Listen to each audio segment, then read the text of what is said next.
Selamat siang, balik lagi dengan saya Raka. Kali ini saya akan membawakan berita banjir melanda di beberapa wilayah.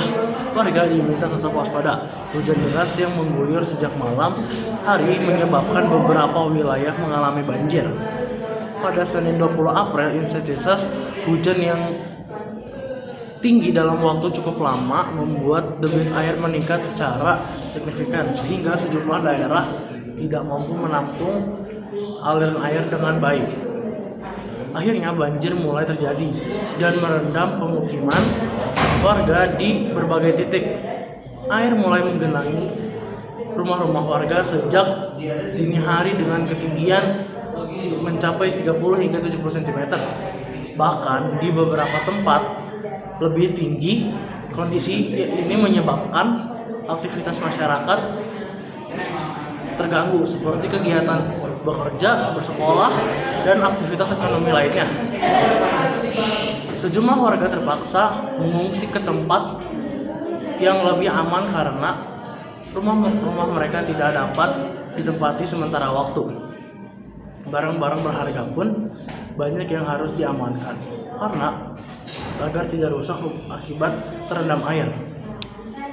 Menurut laporan dari pihak tempat, banjir ini disebabkan oleh curah hujan yang sangat tinggi serta sistem drainase yang kurang mampu menahan volume air yang besar. Selain itu, faktor lingkungan seperti saluran air yang tersumbat oleh sampah juga memperparah kondisi banjir ini. Menjadi pengingat penting bagi masyarakat untuk lebih peduli terhadap kebersihan lingkungan sekitar.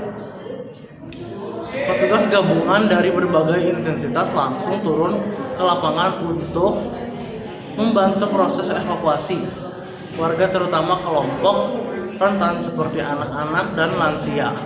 Mereka juga mendirikan posko bantuan serta menyalurkan kebutuhan darurat seperti makanan siap saji, air bersih, selimut, dan obat-obatan. Upaya ini dilakukan untuk memastikan keselamatan dan kebutuhan dasar warga tetap terpenuhi selama masa bencana. Pemerintahan daerah menghimbau masyarakat agar tetap waspada dan mengikuti arahan dari petugas di lapangan.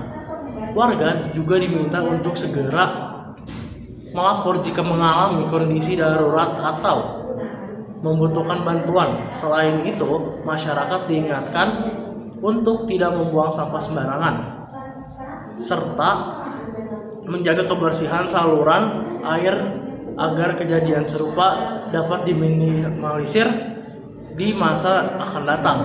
Hingga saat kondisi air di beberapa wilayah mulai berangsur surut, meskipun masih ada daerah yang tergenang, warga tetap diminta untuk berhati-hati terhadap kemungkinan banjir susulan meningkat.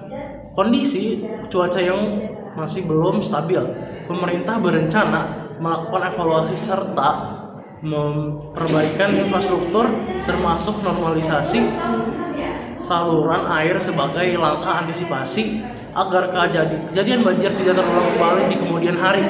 Dengan kerjasama di antara pemerintah dan masyarakat, diharapkan dampak dari bencana seperti ini dapat dikurangi secara signifikan. Sekian dari saya, terima kasih.